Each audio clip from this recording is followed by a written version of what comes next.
berkoordinasi dengan baik. Tidak ada kendala sama sekali, Bang? Tidak ada kendala. Laporan nggak ke Presiden setelah menyampaikan paparan jam berapa? Tadi kan ada rapat.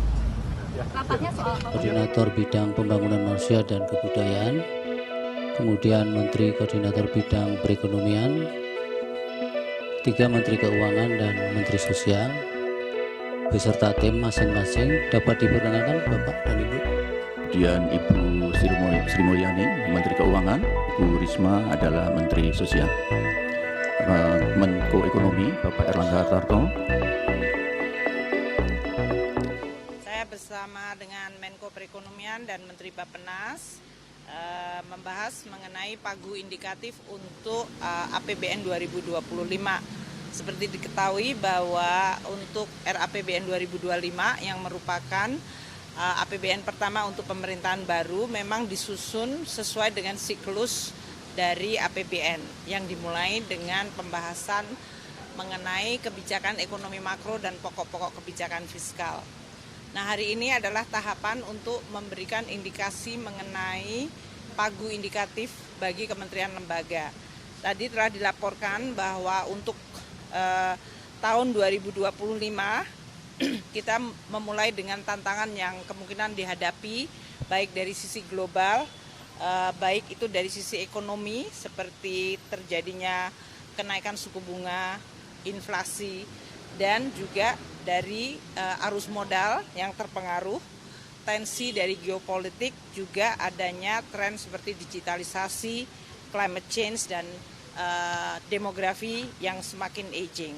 Untuk mencapai high income country, maka untuk 2025 tetap akan dikelola dan difokuskan untuk menyelesaikan persoalan-persoalan yang berhubungan dengan tantangan struktural, yaitu bagaimana meningkatkan produktivitas. Oleh karena itu, fokus dari kebijakan fiskal 2025 adalah untuk akselerasi pertumbuhan ekonomi, meningkatkan well-being atau kesejahteraan, dan konvergensi kesejahteraan dan kemajuan antar daerah.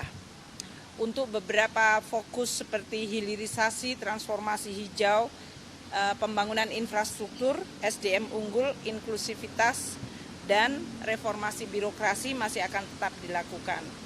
Hari ini Bapak Presiden meminta supaya kita tetap berkomunikasi tentu saja nantinya dengan pemerintahan baru, sehingga agar pemerintahan baru bisa pada tahun pertama langsung melaksanakan program-program yang menjadi program prioritas yang sudah disampaikan. Yang kedua, tadi juga disepakati komitmen untuk menjaga defisit di bawah 3%, akan tetap dipegang agar disiplin dari APBN bisa terjaga, dan itu juga untuk meningkatkan kualitas serta stabilitas sehingga pemerintah baru bisa fokus untuk mendeliver program-program prioritasnya.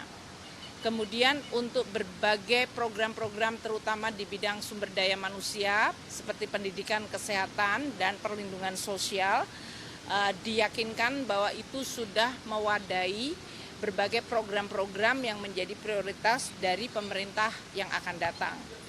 Dan karena ini sifatnya masih merupakan transisi krusial, maka kami akan terus melakukan penajaman terhadap berbagai desain postur APBN 2025, namun tetap menjaga proses politik secara proper, secara baik, sehingga tidak menimbulkan persoalan mengenai persepsi maupun dari sisi legitimasi dari proses penyusunan APBN itu sendiri.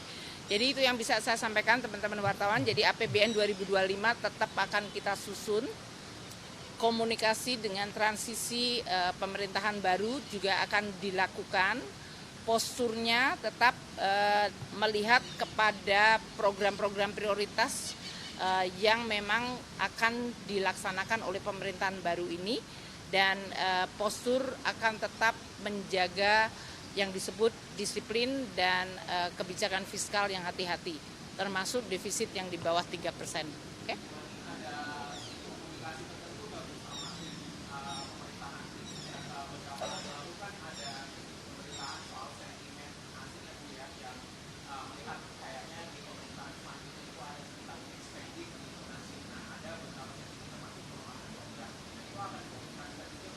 Kita komunikasikan, pasti kita komunikasikan, karena bagaimanapun juga kan pemerintahan baru dari sisi proses politik dan juga dari sisi transisi memang masih akan menunggu sampai dengan Oktober. Namun tentu dan di satu sisi kita juga lihat nanti keputusan dari Mahkamah Konstitusi. Dengan demikian melihat kepada proses politik, namun persiapan APBN tetap dilakukan. Dan dalam konteks ini kami di Kementerian Keuangan berkomunikasi dan terus melihat serta dalam hal ini melihat serta memberikan beberapa alternatif mengenai postur APBN 2025 yang bisa tetap mewadahi program-program prioritas namun tidak melanggar fiskal prudent. Jadi dalam hal ini defisit yang tadi kami sampaikan di bawah 3% itu sudah menjadi pedoman dan sudah disepakati untuk tetap dijaga.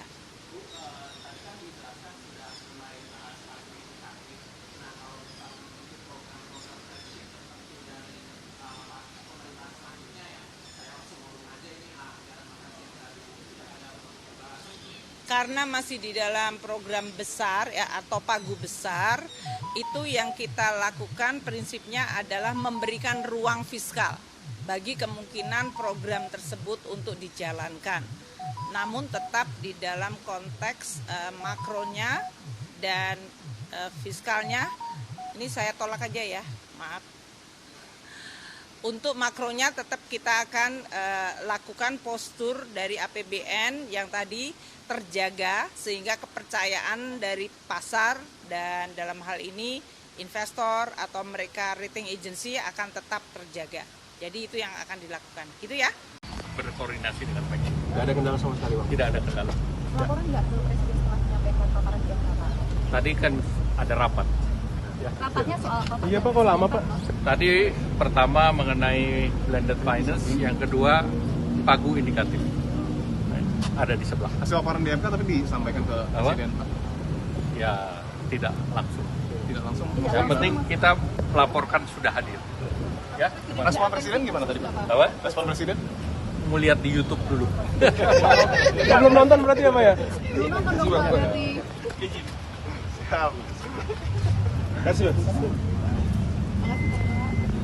Siap. Ya. Berarti Presiden nggak nonton langsung Pak? Apa? Lihat di YouTube.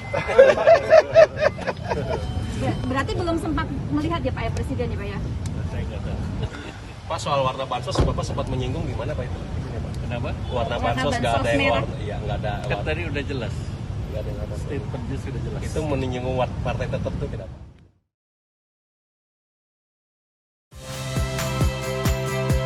Saya Friska Clarissa. Saksikan program-program Kompas TV melalui siaran digital, pay TV, dan media streaming lainnya. Kompas TV, independen, terpercaya.